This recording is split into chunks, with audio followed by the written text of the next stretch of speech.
여러분 안녕하십니까? 비고도 제자 사역이 여러분들에게 들려드리는 아름답고 오묘한 성소 이야기. 그래서 거기서 우리 주 예수 그리스도의 복된 모습을 발견하기를 원하는 사람들이 이 자리에 모였습니다. 그리고 오늘은 그 10번째 시간이 되었습니다. 지난 시간에는 번제단의 불꽃, 그야말로 예수님의 십자가를 의미했던 번제단의 불꽃으로 산화하신 우리 주 예수 그리스도께서 우리 모두의 죄의 짐을 짊어지고 돌아가셨던, 그래서 우리로 하여금 그 모든 죄로부터 벗어나 해방시켰던 하나님의 놀라운 은혜와 역사가 있었던 번제단의 이야기를 보았습니다. 오늘 이 시간에는 이제 그 번제단을 지나서 다음번 나타나는 물두멍, 그 물두멍을 통해서 증거되는 주님의 복된 이야기를 여러분과 함께 나눠보도록 합니다. 오늘 저는 물두멍에서 우리는 새로운 피조물로 거듭나는 우리들의 모습을 발견할 수 있기를 소원하면서 이제 이 오늘 주어진 물두멍에 관한 이야기를 여러분과 함께 정말 진지하게 살펴볼 작정입니다. 자, 번제단의 불꽃인 십자가. 정말 하루에도 수많은 양과 염소와 어떤 그 소들이 죽임을 당하고 또 거기서 이 죽임을 당한 그 제물들이 다 번제단에 올려지는, 그래서 그런 모든 역사들의 그 실체이신 예수님이 실제로 이 땅에 오셔서 십자가에 달려 돌아가심으로 말미암아 그 번제단에다가 모든 인류의 죄를 불태우셨던 그것처럼 십자가에 못 박으시고 정사와 권세와 이 모든 것들을 이기시고 십자가에다 우리들의 죄의 빈 문서를 받고 도말해 보신 주님의 놀라우신 이야기를 돌아보았습니다. 그 주님은 성소의 문에서 내게로 오라, 내게로 오라. 그리고 그 주님은 십자가에서 내가 다 너희의 짐을 얻어가느니라, 다 져주고 너희를 쉬게 하리라. 그러니 다 너희는 누구에게 오라? 내게로 오라. 종일 손을 벌린 예수님의 모습을 보았습니다. 그런데 중요한 것은 번제단의 불꽃, 정말 십자가에서 구속의 역사나 이 구속의 이야기가 맞추면 안 되죠. 여기 예수님이 번제단에서 하나님께서 범죄한 인류를 위해 선택하신 방법이 대속이라는 방법이었단 말은, 대속이라고 하는 말은 꼭 기억해 두시기 바랍니다. 우리를 죽지 않게 하시려고 대속이라고 하는 주님의 이 구속의 방법을 선택하신 것이에요. 죄의 삭신 사망을 우리가 갚아서 죽어버리면 끝이기 때문에, 죽으면 끝나는 것이 아니라 끝나기 때문에 죽으면 없어질 인생을 위해서 우리를 죽지 않게 하시기 위해서 주님께서 아드님을 대속의 희생제물로 선택하신 것이죠. 그래서 대속은 반드시 십자가의 죽음으로 끝나는 것이 아닙니다. 번제단의 불꽃으로 돌아가시는 것으로 끝나는 것이 아닙니다. 반드시 대속은 뭐가 있어야 돼요? 그 죽으심으로 말미암아 우리가 뭐가 있어야 돼요? 살아남이 있어야 돼요. 새 생명이 있어야 된다는, 그것 때문에 대속이 있다는 것을 깊이 이해하시면 굉장히 중요한 성서 속에 들어있는 다양한 그런 그 오해와 이 불가피한 인간의 억측으로 만들어낸 다양한 이야기들을 해소할 수가 있겠네요. 자, 그러면 번제단 십자가에서 우리들의 대속의 제물로 드려지신 그 예수님은 어찌 되셨는가?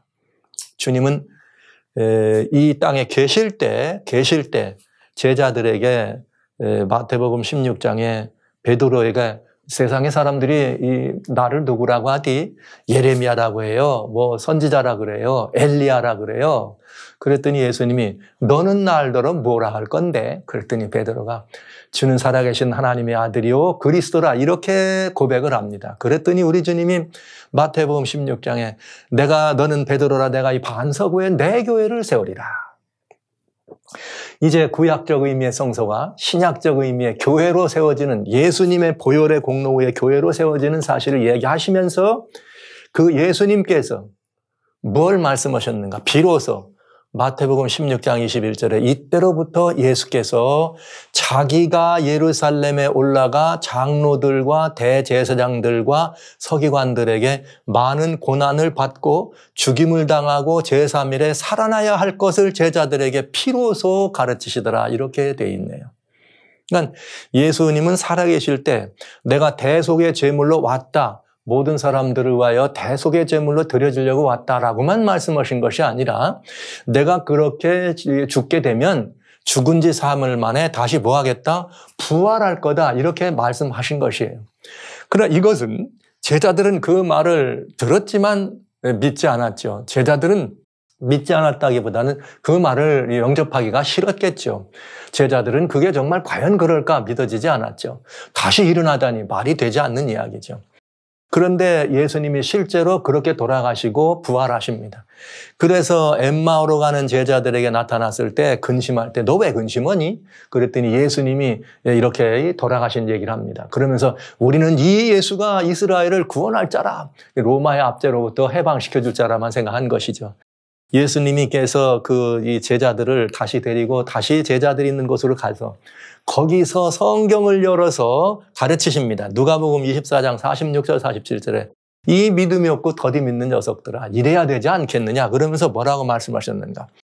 이에 저희 마음을 열어 성경을 깨닫게 하시고 뭘 깨닫게 하시고 성경을 깨닫게 하시고 그러면 이때 말한 성경은 무슨 성경이에요? 구약 성경이죠. 그러니까 여러분 오늘날 현대 그리스도인들이 구약을 굉장히 등한히하는 경우가 많아요. 그러면서 구약에 뭘 얘기하면 그건 구약교회라고 하는 그런 참 황당한 이야기들을 많이 하죠. 예수님께서 자신의 사역에 대해서 그 자신의 사역을 증거로 확증하는데 반드시 필요한 건 무엇이었는가? 구약 성경이었습니다. 그래서 성경에 기록돼서 예수님의 사역을, 즉 메시아의 사역을 이야기한 모든 부분들을 가르칩니다. 그러면서 거기서 이같이 그리스도가 고난을 받고 제3일에 죽은 자 가운데서 살아날 것과 이렇게. 그러니까 예수님의 부활은 십자가와 예수님의 부활은 성경으로 미리 다 말씀하셨고 실제 예수님은 부활하셔서 그 성경이 사실이라는 것을 확증해 주셨다는 사실입니다. 그래서 예수님은 부활이라고 하는 십자가와 부활이라고 하는 것은 매우 중요한 이 하나의 실타래 안에 들어있는 구속의 역사라는 것을 꼭 기억해 주시기 바랍니다. 그래서 십자가와 부활에 대해서 이 바울은 이렇게 말합니다. 이제 부활을 예수님 하심으로 우리에게 주신 것이 있는데 많은 것 가운데 아주 중요한 두 가지가 있어요. 선물이. 로마서 4장 25절에 예수님은 우리의 범죄함을 인하여 내어줌이 되었다. 즉 돌아가셨다. 어디서요? 번제단의 불꽃으로 돌아가셨어요. 십자가를 지신 것입니다. 십자가에서 돌아가시고 내어줌이 되고 죄값을 갚으시고 또한 그 다음에 무슨 일이 벌어지나 우리를 의롭다 하심을 위하여 살아나셨느니라. 할렐루야. 예수님은 죽으실 뿐만 아니라 살아나셨습니다. 그래서 그분이 하나님의 아들임을 증거하신 거죠. 즉 하나님이란 사실을 증거한 거죠. 놀라운 일이에요. 놀라운 일. 여러분, 이 굉장히 중요한 일이에요. 아담도 하와도 하나님이 천지 만물을 창조할 때 자기들 둘을 창조한 사실을 보지 못합니다. 창조된 다음에 하나님을 봤죠. 그렇잖아요. 그러니까 하나님이 스스로 존재하신다고 할 때 하나님의 존재에 대해서 인간은 이해하기 어려운 거죠. 그런데 이 우주의 역사 속에서 딱 한 번 하나님은 스스로 존재하실 수 있는 능력 있는 전능하신 분이라는 사실을 증거한 사건인데 그 사건은 바로 예수님의 부활이었습니다. 그래서 주님이 부활하심으로 말미암아 우리를 어떻게 했다? 의롭다 하셨다. 왜냐? 예수님은 우리의 죄값을 갚기에 합당하시는 분이라는 사실을 부활하심으로 증명하신 거예요. 너 죄의 삭신 사망인데 누가 그를 위해 대신 죽었다고 무조건 살아나나? 그만한 뭐가 돼야 돼요? 사망의 값을 갚을 만한 자격이 돼야죠. 그 자격이 뭐냐? 예수님의 하나님이라심입니다. 그래서 주님이 그렇게 하신 거예요. 그래서 예수님이 부활하신 것은 우리를 뭐하라고? 의롭다 하셨느니라. 그래서 부활의 첫 번째 인류를 향한 선물은 죄인을 향한 선물은 우리의 의로움입니다. 즉 하나님과 헤어졌던 관계가 온전하게 되고 죄인에서 의인으로 바뀌어지는 거죠. 그리고 우리는 하나님과 화목된 관계로 들어가는 의롭다함을 얻는 것입니다. 의롭다함을 얻다는 말은 그저 우리들이 편하게 하는 말로 완전히 죄 용서함을 받았느니라 이 말입니다, 여러분. 그 다음에 부활하심으로 의를 선물하신 것만 아니라 또 있어요. 하나 또 굉장히 중요한 게 있어요. 베드로전서 1장 3절에는 찬송하리로다 우리 주 예수 그리스도의 아버지 하나님이 그 많으신 긍휼대로 예수 그리스도의 죽은 자 가운데서 부활하심으로, 즉 예수님이 부활하심으로 말미암아 우리를 거듭나게 하셨다. 이렇게 말씀해요. 와, 예수님의 부활하심은 우리를 의롭다, 하나님 앞에 의롭다, 하나님 앞에 설 수 있는 자격을 주신 것만 아니라 우리 모두를 거듭난 생명, 새로운 생명, 이제는 이전과는 전혀 다른 새 생명으로 우리를 거듭난 중생으로 어떻게 하셨다? 우리에게 이 선물하셨다는 것입니다. 그러니까 예수님은 부활하심으로 말미암아 우리를 거듭나게 하셨습니다. 우리를 중생하게 한 것입니다. 그런데 이 그리스도인들이 나를 위해서 돌아가시고 나를 위해서 부활하셨다고 할 때는 할렐루야. 그런데 모든 인류가 다 그때 예수님의 죄값을 갚으셨고 그것뿐만 아니라 모든 인류를 다 새로운 생명으로 거듭나게 했다 그러면 별로 안 좋아해요. 안 믿으려고 그래요. 그러나 우리들이 예수 그리스도의 은혜, 하나님의 은혜를 바라볼 때 차별 없이 비춰주시는 하나님의 은혜를 볼 때 이 말씀은 굉장히 중요한 말씀이에요. 여러분, 이 사실을 모르거나 영접치 않아서 그렇지 모든 인류는 예수님의 십자가에서 죄값을 갚으시고 예수님이 부활하심으로 말미암아 거듭난 소망의 사람이 됐다는 사실을 영접하시고 여러분의 것으로 영접하시고 그렇게 모두를 대접해 주시기 바랍니다. 다 거듭난 사람들입니다. 새 생명의 사람들입니다. 사실은 그거를 몰라서 그렇죠. 자, 이제 부활하심으로 거듭나게 하셨다. 물론 예수님의 부활과 관련된 다른 많은 것들을 떠서 여기 두 가지 사실은 우리들에게 아주 중요하다는 거 여러분 꼭 기억해 주시고요. 우리의 의롭다함과 우리의 거듭남을 주님께서 부활로 선물을 주셨다는 것입니다. 거듭남을. 부활이죠. 거듭남이란 말은 우리도 다시 한번 거듭났단 말은 결국은 우리가 부활했단 말이에요. 예수님 같이.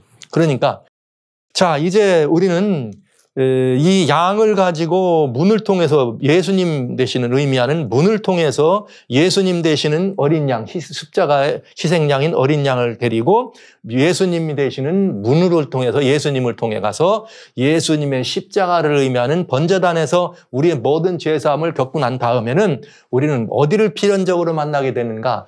여기 물두멍을 필연적으로 만나게 됩니다. 왜냐하면 우리 주님은 분명히 십자가 번제를 해서 마치는 것이 아니라 부활이라고 하는 놀라운 이 선물을 우리들에게 주시고 주님 자신이 스스로 존재하시는 분이라는 사실을 뭐 하시는 거예요? 스스로 확증해 주시는 놀라운 일이 있거든요. 과연 이 하나님의 성소에는 그런 예표가 없을까요? 네, 바로 이 성경에는 우리들에게 성막 안에 번제단을 지나면 물두멍이 있다는 것을 우리들에게 가르쳐 줍니다. 그래서 물두멍이라고 하는 것은 이제 무엇이었느냐? 출애굽 30장 이 19절로 21절에 보면은 무슨 말이 있는가 하면 아론과 아들들이 그 물두멍이에요. 그 두멍에서 수족을 씻어서 회막에 들어갈 때 물로 씻어 죽기를 면하고 그다음에 단에 가까이 직분을 원할 때도 물로 씻어라. 이와 같이 그들이 수족을 씻어 죽기를 면할 것. 그러니까 손발을 씻지 않으면은 회막에 들어갈 수도 없고 이 모든 일들을 섬길 수가 없어요. 경건하고 거룩하게 하라는 뜻인데 이것은 뭐냐면 씻지 않으면 들어갈 수가 없다 이 말이에요. 그래서 이 물두멍이라는 말은 그저 이 물두멍이라고 하는 그냥 기구보다는 거기서 이루어지는 씻는 의미가 훨씬 더 중요한 의미가 있다는 것을 우리는 보게 됩니다. 그래서 이 물두멍은 무엇을 의미했느냐? 이런 청동으로 되어 있는 큰 대야였지만은 이 대야에서 제사장들이 손과 발을 씻어서 회막에 들어가고 나갈 때마다 이런 일을 했습니다. 그런데 이 물두멍의 중요한 그 의미를 우리가 보면은 여기 라카트라고 되어 있는 이 말씀을 거기 물두멍에서 씻으라고 되어 있어요. 물두멍이라고 하는 기명은 씻는 의미가 중요하죠. 번제단은 단보다는 제물을 올리는 것이 중요한 것처럼. 구약에 75번 등장하는데 대부분 무엇이었는가? 개인적으로 청결, 손이나 발이나 청결하게 하고 목욕을 하고 아니면 제물들을 깨끗하게 씻어서 올리고 아니면 또 결혼한 신부가 이렇게 그 신방에 들어가기 전에 몸을 이렇게 씻는 아가서에 나오는 그런 씻는 이런 것들. 그러면서 특별히 룻기 3장 3절에 보면은 시어머니 나오미가 이렇게 그 며느리 룻에게 너는 오늘 밤에 목욕해라. 목욕하고 이제 이 보아스의 이렇게 보리밭에 타작마당에 들어가도록 하는 그런데 그런 청결, 씻음, 이건 굉장히 중요한 의미가 있는 것을 우리가 볼 수 있죠. 그런데 실제로 또 이 물두멍에서 씻는 것은 이사야 1장 16절이나 이사야 4장 4절에 보면은 죄를 씻는, 우리 하나님께서 우리들의 죄를 씻어주는 일을 씻는 것으로, 에스겔 16장 4절과 에스겔 16장 9절에도 역시 우리 주님이 우리를 어떻게 씻어주시는, 그 죄를 씻어주는 정결의 의미를 물두멍을 통해서 우리는 볼 수가 있고 성경은 그런 용도로 썼다는 것을 우리는 알게 되는 것입니다. 그래서 우리는 이 물두멍을 통해서 매우 중요한 영적 의미, 매우 중요한 영적만이 아니라 실제적 의미도 이해할 수가 있다. 그런 그것은 무엇인가 한번 보시겠어요? 물두멍 라발은 이 중생의 씻음이다 이런 말인데 디도서 3장 4절로 5절에 보면 우리 구주 하나님의 자비와 사람 사랑하심을 나타낼 때 우리를 구원하시되 우리의 행한 바 의로운 행위로 말미암지 않고, 그러니까 이건 전적으로 하나님께서 우리를 은혜로 구원하셨다 이 말이에요. 우리를 구원하셨는데 우리의 행함으로는 구원에 아무런 이런 무슨 이 공적이 안 되고 오직 주님의 긍휼하심을 쫓아 중생의 씻음과 성령의 거듭 새롭게 하심으로 하였다. 이렇게 돼 있네요. 그러니까 우리를 죄인을 구원하시는데 인간의 어떤 노력이나 애씀을 보시고 그거에 대한 답으로 감리를 주신 것이 아니라 그런 것들은 아무것도 무효하고 주님께서 우리들을 주님의 그 무한하신 긍휼로 말미암아서 우리를 중생의 씻음과 성령의 새롭게 하신다는 말은 이거는 침례를 말하는 의미를 설명해주고 거듭남을 설명한 것입니다. 우리를 새 생명으로 거듭나게 하셨다. 이렇게 설명해 준 거예요. 여기 말한 중생의 씻음을 루트론이라 이렇게 얘기했는데 이 말을 신약 성경에 2번 나와요. 에베소 5장 26절에는 물로 씻어 말씀으로 깨끗하게 했다 이렇게 나와. 그러니까 이 말씀들은 다 뭘 말했느냐, 침례, 새로운 침례와 연관되어 있는 아주 중요한 의미인 것을 우리들에게 설명해 줍니다. 거듭남의 이런 이 의미를 가져다 준다 이렇게 말을 한 것이죠. 그래서 중생의 씻음이란 말은 하나님의 은혜로 우리를 거듭나게 하는, 그것은 곧 뭐의 의미? 물두멍의 의미를 이곳에 사용한 것을 알 수가 있다 이렇게 볼 수 있겠습니다. 그런데 제사장들은 그 물두멍에서 씻지 않고는 회막을 갈 수 없고 제단의 봉사를 섬길 수가 없었습니다. 그런데 씻지 않고는 그러나 물두멍의 거듭남이다, 중생이다 이런 것을 얘기한다 그랬는데 여러분 보시죠. 요한복음 3장 3절로 5절에 보면 예수께서 대답하여 가라사대 진실로 진실로 내게 이르노니 사람이 거듭나지 아니하면 하나님 나라를 볼 수 없느니라. 물두멍에서 제사장들은 수족을 씻지 아니하면 회막에 들어갈 수 없느니라. 정확한 비유를 알 수 있죠. 예수님이 직접 말씀하세요. 두 번째 여기 예수께서 다시 5절에 대해 말씀하시기를 진실로 진실로 내게 이르노니 사람이 물과 성령으로 나지 아니하면 하나님 나라에 들어갈 수 없느니라. 사람이 물과 성령으로 거듭나는 것을 뭐라 그래요? 침례다 이렇게 성경은 얘기하죠. 아까 보신 것이에요. 라바. 그런데 여러분 니고데모는 아주 훌륭한 유대 율법사였습니다. 사내리는 회원이기도 하고요. 그런데 그 유대 율법사, 그렇게 율법에 충성하고 하나님의 말씀에 충실한 사람이었지만도 거듭남의 의미를 몰랐다 이 말이에요. 여러분 이거 굉장히 중요한 거예요. 그러니까 오늘날 우리들이 인간의 행위나 인간의 어떤 의로움으로는 이 문제를 해답을 얻을 수 없습니다. 전적으로 뭐로만 가능해요? 하나님의 은혜, 무한하신 긍휼로만 우리는 거듭남이 가능하고 그 거듭남이 없이는 하나님 나라를 들어갈 수 없다. 들어갈 수 없으니까 하나님 나라를 볼 수도 없고 하나님 나라를 들어갈 수도 없다. 대단히 중요한 이야기입니다. 그러니까 율법적 가치에 매달려 있는 사람들은 이 말씀을 아주 굉장히 잘 조심해서 봐야 돼요. 오늘날 현대 기독교 안에도 많잖아요. 기독교 안에도 믿음으로 구원받는다고 해놓고 그냥 그 율법의 정죄 아래 빠져가지고 율법의 행위 아래 빠져있는 무수히 많은 사람들이 있잖아요. 그런 분들은 이 말씀을 이해하셔야 돼요. 중생의 씻음, 거듭남의 의미를 모르기 때문에 그런 거예요. 거듭나지 아니했기 때문에 천국을 볼 수 없고 천국을 들어갈 수도 없는 것입니다. 자, 그런데 여기에 언제 우리는 물과 성령으로 거듭나느냐? 베드로가 가로되 너희가 회개하여 각각 예수 그리스도의 이름으로 세례를 받고 죄 사함을 얻으라. 그리하면 성령을 선물로 받으리라. 그러니까 이게 뭘 받는 거예요? 세례, 곧 침례죠. 세례를 받으라. 그러면 성령을 선물로 받는다. 성령을 선물로 받으면 갈라디아 5장 25절 우리가 성령으로 살면 성령을 행할지나 거듭난 인생을 새 출발할 수 있다. 이렇게 성경은 일러주는 거예요. 여러분 대단히 오묘한 이치를 우리는 이 물두멍에서 볼 수가 있네요. 물두멍은 우리들에게 거듭남을 가르쳐주고 성령으로 새롭게 하심을 가르쳐주고 또 실제 우리는 침례를 통해서 우리가 새로남을 경험하는 그런 모습들을 물두멍을 통해서 보여주고 있다는 것을 성경은 이렇게 여실히 우리들에게 보여주고 있습니다.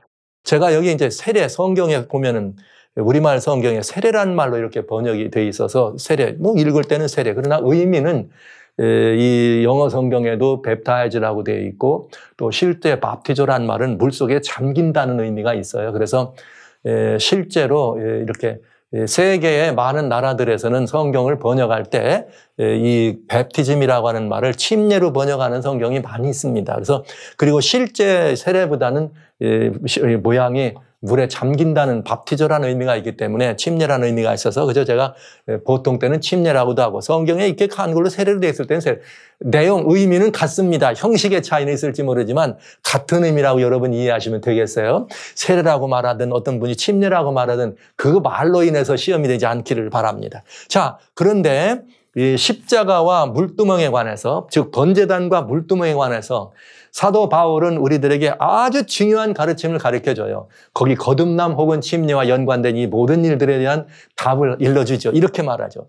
로마서 6장 3절로 5절에 무릇 그리스도 예수와 합하여 세례를 받은 우리는 그의 죽으심과 합하여 세례받은 줄을 알지 못하는 이게 무슨 말이야? 물두멍이잖아요. 침례를 받는 것은 물두멍이잖아요. 근데 거기서 침례를 받을 때 예수님은 마가복음 16장 16절에 너희가 믿고 침례를 받으면 다 구원을 얻으라. 그러니까 믿음을 고백하는 표시로 침례를 받으라 그랬거든요. 반드시 통과해야 돼, 믿으면. 그런데 그 침례를 받는 것은 곧 뭘 의미한다? 예수님의 번제단, 십자가에서 죽으심과 합한 것을 의미한다. 와, 이게 굉장히 중요하네요. 그런데 거기다만 합하는 것이 아니다. 우리가 그의 죽으심과 합하여 침례 세례를 받음으로 그와 함께 장사되었나니 이는 아버지의 영광으로 말미암아 그리스도를 죽은 자 가운데서 살리심과 같이 우리로 또한 새 생명 가운데 행하게 하려 하심이라. 새 생명 가운데 아까 전에 말씀드렸어요. 새로운 생명을 선물로 주신다. 그런데 만일 우리가 죽으심을 본받아 연합한 자가 되었으면 또한 그의 부활을 본받아 연합한 자가 되리라 이렇게 말씀하셨습니다. 여기 완벽한 조화를 이루는 거죠. 그러니까 번제단과 물두멍은 여기 침례라고 하는 걸 통해서 우리들에게 침례를 받을 때 물속에 우리의 모든 것들을 장사 지닐 때 예수님의 번제단에 우리가 같이 올라가는 것을 의미해 믿음으로 영접했다는 때 믿음으로 주님을 영접하고 내 영접한 것이 사실이라는 것을 만인 앞에 고백하느라 침례를 받는 순간 나는 예수님의 십자가에 동참한 것입니다. 나는 죽은 것입니다. 그리고 예수님은 십자가에서 돌아가신 만 아니라 우리를 의롭다 하시기 위하여 우리를 뭐하기 위하여 거듭나게 하시기 위하여 부활하셨다. 그러니까 거듭나시기 위하여 부활했으니까 그 주님의 부활에도 뭐해라? 연합해라. 부활에 연합했으면 새 생명 가운데 살게 하려 함이라 이렇게 돼 있네요. 와, 예, 놀라운 이야기입니다. 우리는 이제 예수님의 경험하신 십자가 그것을 성서에서 말하면 번제단 그리고 번제단에 있는 물두멍 이 두 가지를 통해서 이것을 우리는 침례라고 하는 것을 통해서 물두멍에서 보여준 가르침에 따라서 우리는 예수님의 죽으심과 합한 사람이 되고 그다 죽기만 한 것이 아니라 예수님의 부활과 연합한 사람이 되는 것입니다. 성도 여러분. 우리는 예수님의 죽으심에 우리가 연합했다고 하는 것은 어떤 의미인가? 우리가 예수님을 상징하는 희생양을 데리고 옵니다. 그러면 우리 죄를 그 희생양에게 얹고 내가 희생양을 잡습니다. 그러니까 결국 이 말은 내가 예수님을 찌른 거예요. 십자가에서, 번제단에서. 그것처럼 그 순간 그렇게 한 것이 나의 부족과 죄라는 것을 나는 기억했으면 사실은 대속, 이 죄인이 죽어야 될 이 죄인이 대신 이 죄인이 죽을 것을 대신 이 양이 죽어주고 대신 이 염소가 죽어주고 대신 이 예수님이 돌아가셨으니 결국은 예수님이 죽으신 것은 누가 죽은 거예요? 내가 죽은 것이라.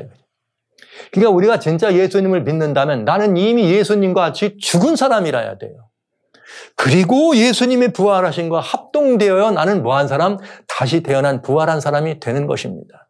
이것을 물두멍은 우리들에게 보여준 것이죠. 예수님의 부활하심과 연합하면 어떻게 되는가? 그 고린도후서 5장 17절에 그런즉 누구든지 그리스도 안에 있으면 합동하면 예수님 안에 합동하면 새로운 피조물이라. 이전 것은 지나갔으니 새 것이 되었도다. 우리는 전적으로 새 사람이 되는 것입니다. 전적으로 새로운 피조물이 되는 것입니다. 그러니까 옛 생애와 지금 생애와는 완전히 다르다는 것을 여러분 둘이 이렇게 머릿속으로 생각만으로 논리로 그냥 논리적으로 이해하는 이것만으로 우리들이 살아가는 것이 아니라 실제 이건 어떤 의미나 상징이 아니고 팩트예요, 여러분. 예수님이 돌아가신 것은 내가 내 죄 때문에 돌아가신 것이라는 건 팩트입니다. 그리고 그 주님이 죽으실 때 내가 뭐 한 거예요? 죽은 거예요. 그래야지만 내가 어떻게 하는 거예요? 다시 살아날 수 있는 것이에요. 주님의 부활과 합동해서. 그런데 우리는 종종 자주자주 주님은 죽으시고 나는 안 죽죠. 그러면 주님 안에 있는 사람이 아니라는 거죠. 그래서 성경은 누구든지 그리스도 안에 있으면 새로운 피조물이라. 예. 예수님이 부활하신처럼 이제는 한 번도 죄를 짓지 아니하고 하나님께서 천지와 만물을 창조해 놓으시고 다 지으신 다음에 심히 좋았더라. 아담과 하와를 지은 다음에 그때 아담과 하와와 같이 내 육신적 모습은 죄로 말미암아 죄의 흔적이 남아있는 모습이지만 하나님과 나의 관계는 하나님 앞에 서 있는 내 모든 모습은 이미 범죄하기 이전에 아담과 같은 모습으로 완전히 새로운 피조물이 됐다는 사실을 믿으시고 인정하시고 영접하셔서 나는 그런 새로운 피조물임을 주장하시기 바랍니다. 우리는 세상과는 다른 사람들인 것입니다. 이제 이 사람은 새로운 피조물이에요. 이게 여러분, 아담이 범죄하지 않았으면 영원토록 사는 것이에요. 생명나무를 먹고. 그것처럼 우리들은 이제 이렇게 새로 부활했으면 우리는 예수 안에 있기 때문에 주님, 여기 요한일서 5장에 주님 말씀하셨죠. 아들이 있는 자에는 생명이 있고 하나님께서 그 아들에게 생명을 맡겼습니다. 그 아들의 생명을 내가 받았으니까 영원히 죽지 않는 사람이에요. 이것을 하나님 말씀 요한복음 5장에는 뭐라고 말씀하셨어요? 요한복음 5장 24절에 영접하고 믿는 자들에게 주신 놀라운 특권을 이렇게 설명하십니다. 내가 진실로 진실로 내게 이르노니 내 말을 듣고 나 보내신 이를 믿는 자는 영생을 얻었고 네. 영생을 얻었기 때문에 뭐에 들어가지 않느냐? 심판에 들어가지 않는다. 그리고 사망에 이르지 않겠다고 말씀하신 것입니다. 아담이 범죄하지 않았더라면 그 아담을 위해서 심판이 있었을까요? 어떻게 생각하세요? 아담이 만약에 천지창조 후에 죄를 짓지 않았다면 아담은 심판에 해당되지 않습니다. 죄를 안 졌는데 무슨 심판이 있어요? 그처럼 여러분 우리가 예수 그리스도를 영접하고 부활하여 주님의 부활에 합당하여 새로운 피조물이 됐으면 범죄하기 이전에 아담처럼 되는 거예요. 거기는 다시 아무런 심판이 있을 수 없는 것입니다. 이것이 복음입니다. 우리가 어디서 벗어나는 것? 심판에서 벗어나는 것. 주님이 직접 약속하셨네요. 나 보내신 이를 믿는 자는 영생을 이미 얻었고 심판에 이르지 아니하나니 사망에서 생명으로 들었다. 여기 그 심판은 정죄. 이젠 더 이상 아무런 정죄가 없습니다. 이 사실을 믿음으로 영접하는 것이 그리스도인입니다. 자, 이것을 우리는 그렇게 해서 새로운 피조물이 되면 이제 새로운 피조물이 되면 우리는 허물로 죽은 우리를 그리스도와 함께 살리셨고 함께 일으키다 예수님 안에서 함께 하늘에 앉힌 하늘에 속한 사람이 된다는 것이죠. 할렐루야. 네. 우리 몸은 비록 여기 있지만 우리의 어떤 것이에요? 우리의 그 하나님과의 우리의 관계는 이미 하느님과 관계는 아담과 같이 이 새로운 피조물이 돼서 예수님과 같은 이런 합동된 삶을 살아가는 사람들인 것을 우리는 보게 됩니다. 놀라운 일입니다. 이것이 물두멍에서 우리들에게 보여주고 있는 것입니다. 돌아가시고 부활하시고 그것처럼 우리는 여기서 예수님과 함께 죽고 다시 어떻게 해요? 그 죽었다는 의미를 침례를 통해서 다시 한번 고백하면서 침례는 고백의 의미예요. 예수님을 믿니? 예, 믿으면 너 한번 믿음을 보여줘 봐라. 그럼 그게 뭐냐? 침례가 바로 믿음을 고백하는 것입니다. 로마서 10장 10절에 사람이 마음으로 믿어 의에 이르고 입으로 시인하여 구원에 들어간다 그랬거든요. 그 마음으로 믿어서 하나님과의 관계는 온전하게 되지만 그걸 행동으로 보여야 돼. 그게 뭐냐? 침례라 이 말이에요. 여러분이 아시는 세례라 이 말이에요. 다시 말씀드려요. 성경적 의미가 침례이기 때문에 제가 성경을 회복하는 의미에서 침례라는 말씀을 드립니다. 그러나 우리 한글 성경엔 대부분 세례라고 되어 있기 때문에 읽을 때는 세례로 써 있으면 세례로 읽어야 되잖아요. 또 여러분들은 또 세례를 받으신 분도 있어요. 의미는 같다고 보시면 되겠습니다. 절대 다르지 않습니다. 예수님을 영접할 때 내가 죽는다는 의미잖아요. 그리고 다시 부활에 참여한다는 의미잖아요. 형식의 차이가 있다 그래서 내용을 부정하실 필요는 없습니다. 그래서 이 물두멍에서 우리는 침례를 통하고 우리는 거듭난 새 생명이 된다. 우리는 부활한 생명, 새로운 피조물이 된다는 사실이거죠. 그래서 물두멍은 우리들의 거듭남, 그리고 새로운 새 생명으로의 부활을 우리에게 보여줘서 예수님의 부활에 뭐하는 사람들? 참여하는 것을 보여준다고 하는 것이에요. 그래서 이 보신 바와 같이 이제 우리는 예수님을 의미하는 문으로 들어와서 예수님을 의미하는 이 희생양을 우리 손으로 죽이고 예수님의 십자가를 의미하는 번제단에 예수님을 걸고 예수님의 부활을 의미했던 이 본주방에서 우리는 같이 부활의 새 생명으로 태어나는 예수님이 없이는 안 되는 길을 지금까지 걸어왔네요. 완전히 예수님으로 시작해서 예수님으로 진행을 하고 있네요. 이 로마서 11장에는 우리 만물이 다 예수님께로부터 나와서 예수님으로 말미암고 예수님께로 따라간다 이렇게 돼 있어요. 참 아름다운 이야기입니다. 여기 보시죠. 그래서 물두멍의 가르침은 어떤 가르침인가? 너무나 깊고 오묘한 이야기지만 제가 여러분들에게 아주 단순하고 쉽게 말씀드립니다.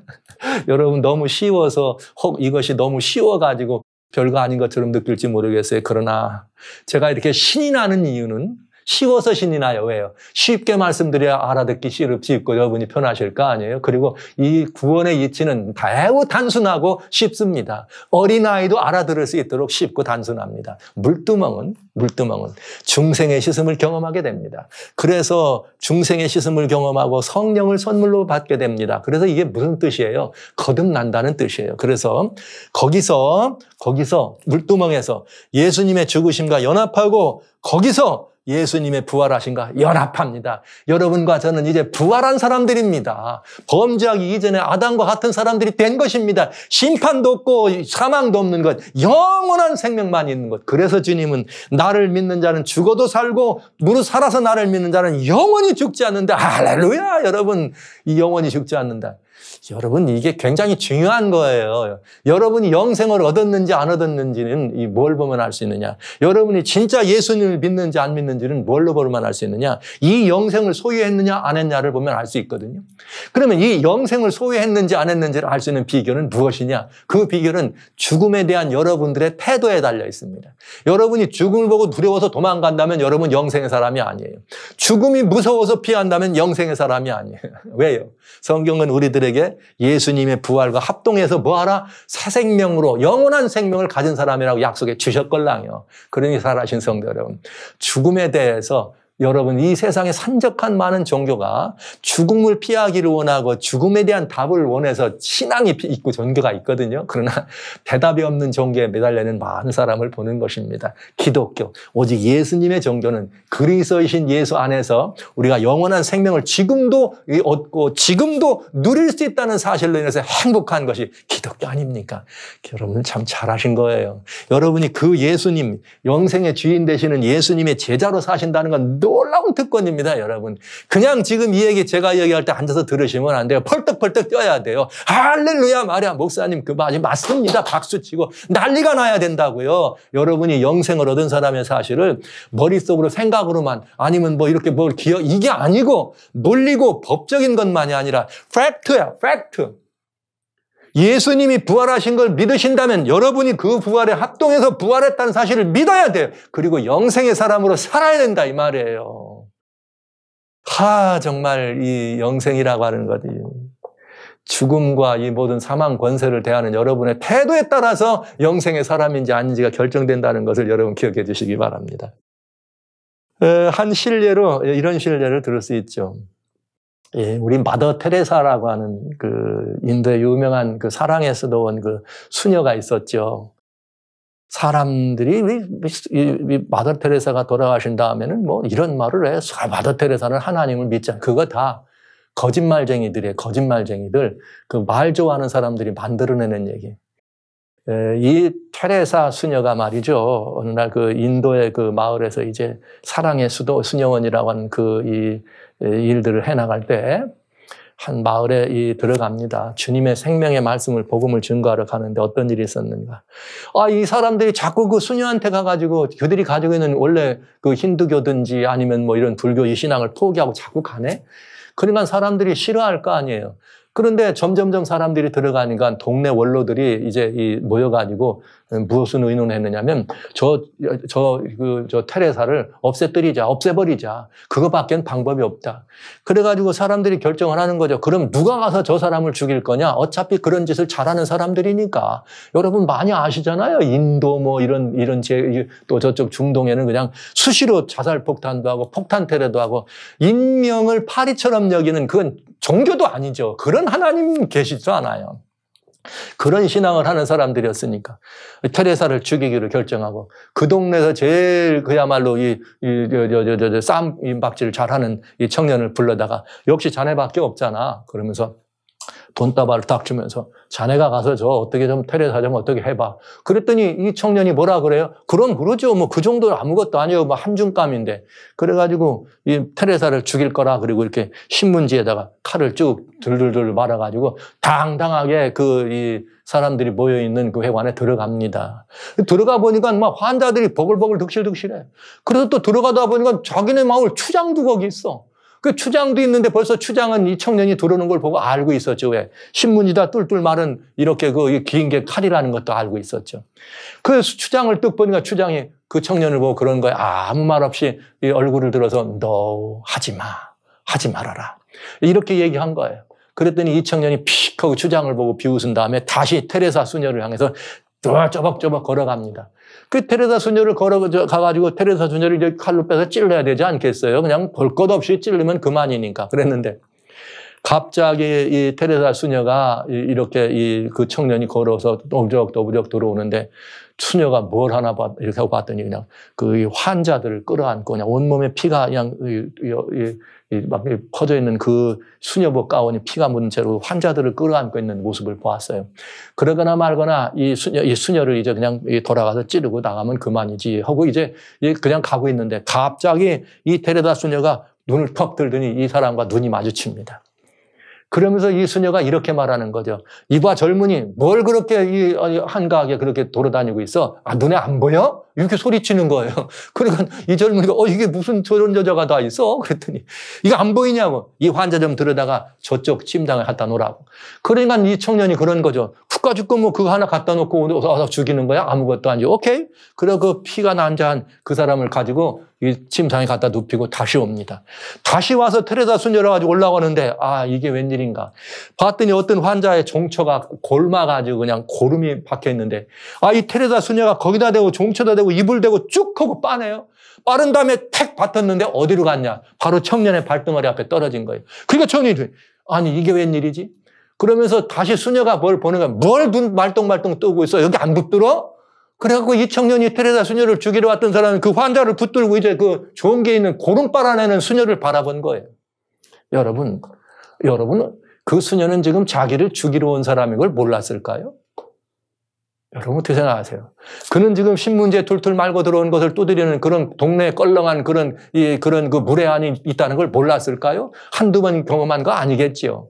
잘 알았지만 이 테레사 수녀는 그 앞에 아무런 그런 사망의 죽음의 그림자조차도 그는 발견하지 할 수가 없었습니다. 그는 있는 그대로 자기 하던 일을 계속한 것입니다.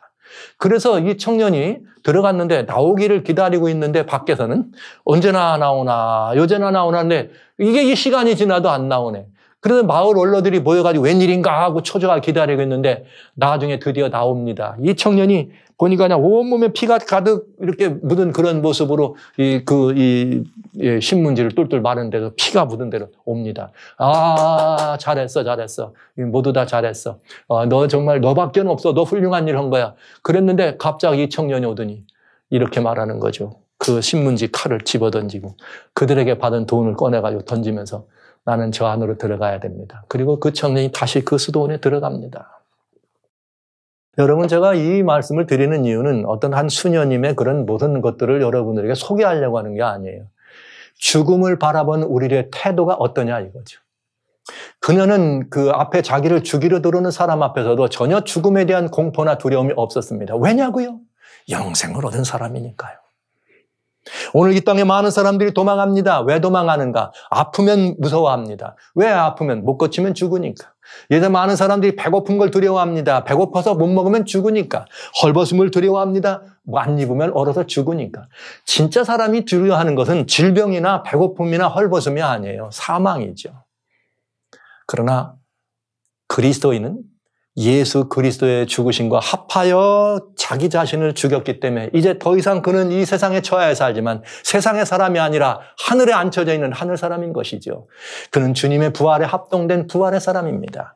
그는 이미 영생을 얻은 사람입니다. 더 이상 그를 향하여 사망은 그를 뭐라고 얘기할 수 없습니다. 어둠은 그를 향하여 더 이상 뭐라고 할 권세도 없는 것입니다. 그에게 사망은 아무것도 아닙니다. 그에게 죽음은 아무것도 아닌 것입니다. 왜냐하면 죽음은 도무지 그에게 찾아올 수 있는 가까운 것이 아니니까. 왜요? 우리는 생명을 얻은 영생의 사람이니까요. 우리는 그리스도 안에서 영원한 새 생명의 소유자라는 이 사실을 우리는 인정하고 그렇게 살아야 합니다. 우리는 영생의 사람이기 때문에 그렇습니다. 부활한 사람이기 때문에 그렇습니다. 물두멍은 바로 우리들에게 이런 모습을 가르쳐줘요. 이 성서라는 그림, 성화를 한 장 여러분이 갖고 계시면 이 세상을 살아가면서 두려울 필요가 없는 것이죠. 아무 것에도 두려움. 진정한 영생을 얻은 사람은 그런 사망 앞에 두려움이 없는 것이죠. 그래서 중세기에 수많은 순교자들이 나올 때에 그들 앞에 화영주가 있고 그들 앞에 다양한 그 십자가의 형틀이 있고 그들 앞에 다양한 고문틀이 있을 때 그 앞에 나가기를 주저하지 않고 두려워하지 않았던 이유. 여러분 아시는 것처럼 저는 2015년도에 2월 달에 저 리비아의 북쪽 해안에서 곱틱 그리스도인 17명이 아이시스의 그 칼날 앞에 참수되는 장면이 우리들 모두에게 증거될 때 저는 깜짝 놀랐습니다.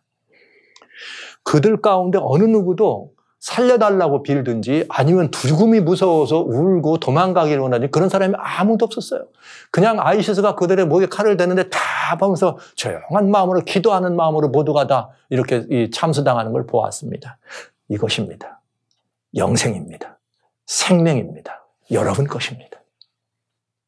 저는 여러분들을 이 번제단의 불꽃에 화하신 그리스도이신 예수님을 믿음으로 바로 그 물두멍으로 여러분이 함께 다가오시기를 간절히 소원합니다.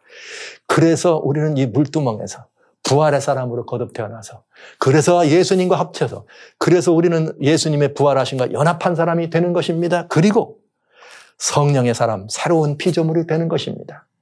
사망 권세 앞에는 아무런 이 두려움도 부끄러움도 없는 그런 사람으로요. 거듭난 사람이 이제는 어디로 들어가는가? 보좌 앞, 하나님 앞으로 들어가는 회막으로 성막 안으로 들어가는 삶이 우리들을 위해서 예비됐습니다. 저는 이 얘기를 더 많이 해야 되지만은 그저 단순하게 여기까지만 여러분 말씀드리면서 거듭난 사람들을 이렇게 성경이 우리에게 주시는 그야말로 중생의 시스템으로 거듭나면 몇 가지 중요한 변화가 있어요. 영생을 얻은 사람으로 그 변화가 몇 가지 중요하냐면 우선 제가 오늘 5가지 짤막하게 말씀드릴게요. 첫째, 신분의 변화가 일어나. 요한복음 1장 12절. 영접하는 자 그의 이름을 믿는 자에게는 하나님의 자녀가 되는 권세를 주었으니 우리는 누가 되느냐? 거듭남으로 말미암아 마귀의 자녀에서 하나님의 자녀로 바꿔집니다. 이거면 된 거지. 하나님의 자녀라고 하는 사실이면 모든 게 끝난 거 아닌가요? 그러나 하나님의 자녀가 되었기 때문에 우리는 무엇도 일어나느냐? 하나님의 자녀는 누구예요? 하나님 같은 존재 아닙니까? 그래서 뭐가 일어나? 성품의 변화도 일어나. 여러분, 많은 사람이 그런 얘기를 해요. 예수 믿으면 성품 변화해야 돼. 품성 변화해야 돼. 품성 변화하면 어떡 합니까? 계명 지켜야 돼요. 품성 변화하면 뭐 해야 되고, 품성 변화하면 뭐 해야 돼요? 기도하고, 뭐 보고. 그래서 품성 변화되는 거 아니걸랑요. 성경은 이렇게 말했어요. 베드로후서 1장 3절에 이로써 보배롭고 지극한 약속을 우리에게 주사 이 약속으로 말미암아 보배롭고 지극한 약속이 누굽니까? 예수 그리스도. 언약이죠. 복음의 주인이 누굽니까? 예수 그리스도. 그래서 우리가 그 약속을 우리에게 주신 것을 영접하면은 우리로 정욕을 인하여 세상에서 썩어질 것을 피하여 신의 성품에 참여하는 자가 되게 하셨다. 이렇게 말씀하셨는데 할렐루야. 왜냐? 하나님의 자녀가 되는 신분을 받으면 그 다음엔 하나님의 자녀로서 하나님과 교통할 수 있는 신분의 성품의 변화가 된다 이 말이에요. 그러니까 우리가 애써서 성품 변화되는 거 아니에요. 우리들이 뭐가 바뀌어져야 돼? 품성이 아니라 품종이 바뀌어져야 되는 거예요. 마귀의 자속에서 하나님의 자신으로. 이런 변화가 있음을 믿으시기 바랍니다. 그리고 그런 변화를 받기를 소원하시기 바랍니다. 그리고 여러분 그런 애씀 당장 내려놓으시기 바라요. 주 무한하신 긍휼 때문에 우리가 구원 들어간 거죠. 우리의 의로운 어떤 행동이 아니라고 디도서 3장에 주님 말씀 주셨잖아요. 그러나 제가 이 말씀을 강조하는 이유는 우리 하나님의 교회 안에 너무나 많은 사람들이 이렇게 잘못된 신앙이 있는데 그래서 스스로 행위 구원과 스스로 율법주의에 빠져가는 걸 보면서 강력하게 바로 율법주의가 예수님을 십자가에 못 박았걸랑이야. 그래서 여러분들이 이 마지막 시대에 그런 사단의 미혹에서 벗어나기 위해서 전폭적으로 그리스도 예수를 믿음으로 말미암아 우리는 신의 성품에 참여하는 자가 된다고. 그런데 우리의 애씀이 아니라고 주님이 중생의 씻음으로 성령의 거듭나게 하심으로 그 일을 가능하게 한다는 사실을 믿으시고 영접하시고 주장하게 되시기를 바랍니다.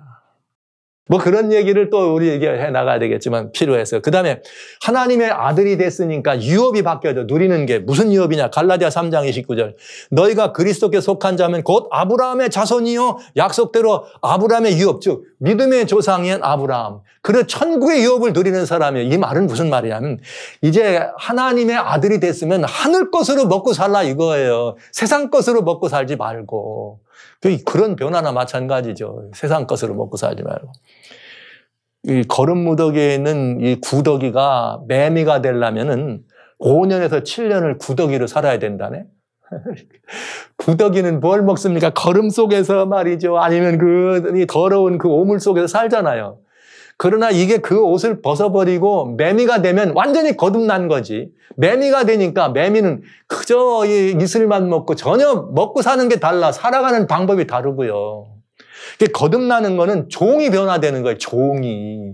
아무리 애써도 여러분 아무리 애써도 인간의 애씀과 노력으로 뭘 해서 우리가 뭘 했더니 기도를 하루 2시간씩 했더니 성경을 하루 2시간씩 읽었더니 찬송을 하루 2시간 8시간 하나님께 드렸네. 예배를 하루 2시간 8시간 드렸네. 그 다음에 또 선교 봉사를 2시간에 10시간 드렸네.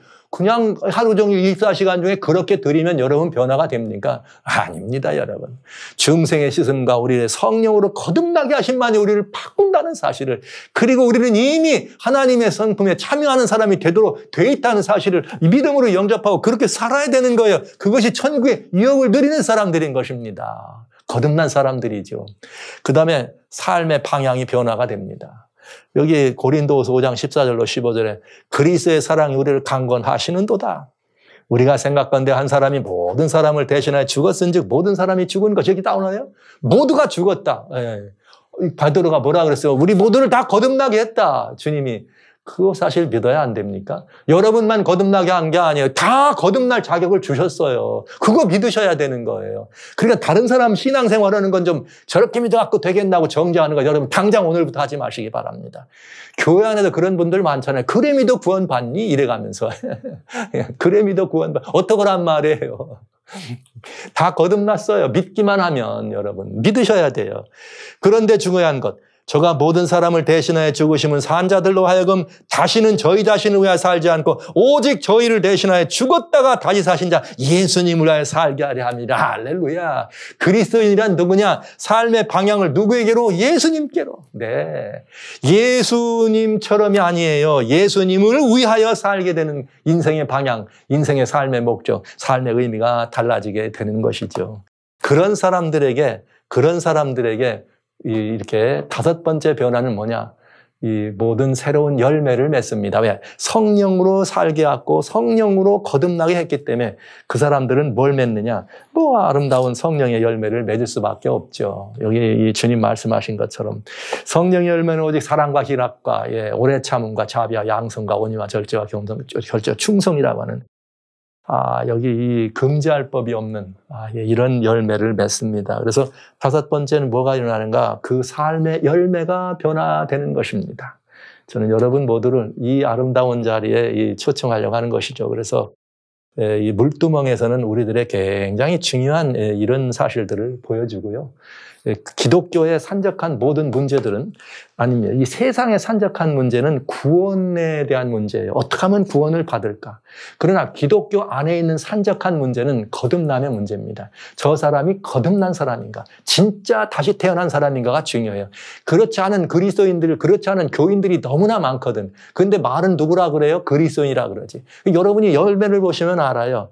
여러분 어떤 사람들이 교회 안에서 신앙생활 잘하는 사람들 잘 보세요. 그 곁에 사람들이 많이 모여드나. 사람들이 많이 모여들면 진짜 그 사람 거듭난 사람, 예수님께 모여든 것처럼. 그런데 어떤 사람은 칭찬도 많이 받고 막 경건하다 그리고 굉장히 경건하다 그리고 뭐 보면은 뭐 다 편하지만은 그 사람 옆에 가기가 부담되는 사람 있죠. 그 사람은 틀림없이 거듭난 사람 아닙니다.